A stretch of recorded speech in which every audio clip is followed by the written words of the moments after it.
Hello and welcome to Bedtime Story with Miss Anna. Are you ready to go to sleep? Kiss your mommy, kiss your daddy. It's time for story time. Tonight, we are going to continue with fairy tales. I'm reading Rapunzel, retold by Bernice Cartier, illustrated by Julie Downing. Once upon a time, a husband and his wife lived next door to a powerful witch. The witch had a beautiful garden. There was a high wall all around it. No one ever went there. But the wife could see over the wall from her window upstairs. One day she saw some new green plants growing in the witch's garden. They were tender, radish plants called Rapunzels. As soon as she saw them, the wife wanted to eat them. She wanted them so much she would not eat anything else. She grew thinner and thinner until her husband said, "Dear wife, what is wrong with you?" "Oh, husband," said the wife, "I want some Rapunzels. I want some Rapunzels from the witch garden. If I do not get some Rapunzel to eat, I will die." That night, the husband climbed over the garden wall. He grabbed a handful of Rapunzels and took them home to his wife. The wife ate all the Rapunzels at once. The next day, she begged for more. So after dark, the husband returned to the witch garden. But this time, the witch was there. "Thief!" she shouted. "Oh, please," the man said. "I must have Rapunzels for my wife. She says she will die without them." "Well then," said the witch, "take all the Rapunzels you want, but you must give me something for them." "I will give you anything you say," the man promised. "Soon your wife will have a child," the witch said. "You must give that child to me. If you do not, your wife will die." There was nothing the poor man could do. A few months later, the wife had a baby girl. The witch came at once and took her away, and she named the baby Rapunzel. Each year, Rapunzel grew more and more beautiful. Her golden hair shone like the sun. It was so long it trailed on the ground in a golden path behind her. On Rapunzel's 12th birthday, the witch took her to the deep into the forest and showed her way in a tower. There were no stairs in the tower. There was not even a door. There was only a window way up at the top. Every day the witch would come to the tower and call, "Rapunzel, Rapunzel, let down your hair." Then Rapunzel would unpin her long, long braid and let it down from the window. The witch would grab the end and climb up.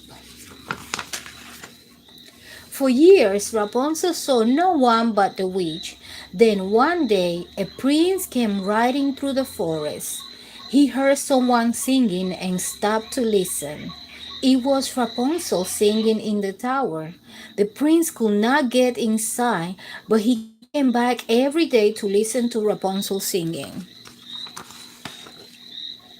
One morning, he saw the witch coming. He hid behind a tree and heard the witch call, "Rapunzel, Rapunzel, let down your hair." Then a long golden braid came down from the window, and the witch climbed up. The prince waited until the witch left. Then he ran to the tower and called, "Rapunzel, Rapunzel, let down your hair." In a moment, the golden braid came down from the window. Quickly, the prince climbed up.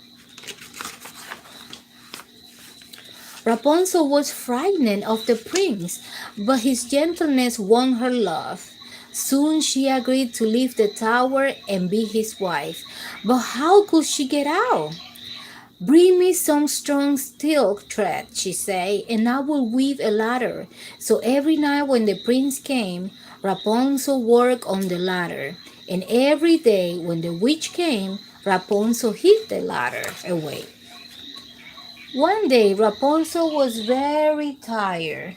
Without thinking, she asked the wish, "Why don't you climb up like the prince? He's gentle and quick. You are so slow and clumsy." "Wicked child!" screamed the witch. "What are you saying? I hid you away here so no one could find you. What have you done? You tricked me! You tricked me!" The witch was so angry she cut off Rapunzel's braid. Then she took Rapunzel far away to a lonely place in the middle of nowhere and left her to live or die. That very same evening, the prince came and called, "Rapunzel, Rapunzel, let your hair down." The braid came down as always, and the prince climbed up quickly. But instead of Rapunzel, there was the witch. "You little songbird is gone," the witch said. "You will never see Rapunzel again." When he heard those terrible words, the prince jumped from the tower. He landed in a thorn bush, and the thorns scratched his eyes. From that moment, the prince was blind. For years, the prince wandered in the forest. Then one day, he came to a lonely place in the middle of nowhere. Someone was singing. The prince stopped to listen. The singing grew louder and clearer. Could it be? It was Rapunzel. Rapunzel knew the prince at once and ran to meet him. When she saw he was blind, she began to cry. Her tears fell on the prince's eyes. Suddenly, he could see again. The prince took Rapunzel to his kingdom. There they were married and lived happily ever after for a long, long time. I have one more story for you tonight. And it's going to be from this book right here that's called Fairy Tales and Fables. Let's bring this up for you so you can see. This is by Gyo Fujikama. The Little Red Riding Hood. Once upon a time, there lived a little girl who had a pretty red cape with a bright red hood. She always wore her red hooded cape, and that is why she was called the Little Red Riding Hood. One day, her mother packed a basket with cakes and fruit. She said to the Little Red Riding Hood, "This is a gift for you to take to your grandmother.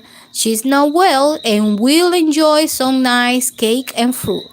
So the Little Red Riding Hood tied on her red cape and hood and set out for grandmother's house. As she was going through the woods, she met a big wolf. The wolf spoke to her in a gruff voice. "Good morning, little girl," he said. "Where are you going with that nice basket of cake and fruits?" "I'm going to visit my grandmother." "Well, well," said the wolf politely, "I'm going to visit your grandmother too." The crafty old wolf knew where grandmother lived, and so while Little Red Riding Hood stopped along the way to pick bright flowers and watch butterflies flitting among the trees, the wicked wolf arrived at grandmother's house. Long before she got there, he peeked in the window. He saw grandmother sitting in her rocking chair, knitting a sweater, but grandmother saw the wolf too. She jumped out of the chair, slipped into the closet, and quickly locked the door behind her. The wolf came into the house. He tried to open the closet door but could not. Then he spied grandmother's nightcap and shawl hanging on a peg. "Aha!" he cried. "I'll put on grandmother's nightcap and shawl and get into the bed. Little Red Riding Hood will think I am her grandmother." Pretty soon, Little Red Riding Hood knocked on the door. "Who's there?" said the wolf, pretending to be the grandmother. "It is I, grandmother," said the Little Red Riding Hood. "Come in, my dear," said the wolf in his most gentle voice. He drew the covers up around his chin. "Oh, grandmother," cried Little Red Riding Hood, standing beside the bed. "What big bright eyes you have!" "The better to see you with, my dear," replied the wolf softly. Little Red Riding Hood came closer. Oh, grandmother, what big ears you have! The better to hear you with, my dear, said the wolf, still more softly. Little Red Riding Hood leaned over the bed and, grandmother, what big teeth you have, she whispered. The better to eat you with, cried the wolf, and he pushed back the cover and sprang out of the bed. Then the Little Red Riding Hood saw that it was the wolf pretending to be the grandmother. She screamed with all her might. Ah! At that moment, a woodsman was passing by. He heard the Little Red Riding Hood scream and broke into the house just in time to save her from the wolf. But the wolf slipped past the woodsman and rushed off into the trees. Never mind, said the woodsman, I'll catch him. And he ran into the woods after the wolf. The grandmother came out of the closet where she had been hiding, and she made a delicious lunch of milk cake and fruit for Little Red Riding Hood and herself. They had just sat down to eat when the woodsman came back. The wolf will never bother you again, he said. Little Red Riding Hood and her grandmother thanked the woodsman and asked him to stay to lunch. He did so gladly, for he was very hungry. Afterward, he walked with Little Red Riding Hood through the woods to her mother's house, where she lived happily for many years. But she never met another wood. The end. If you like the stories that I read today, please subscribe, share, and like. Have a good night.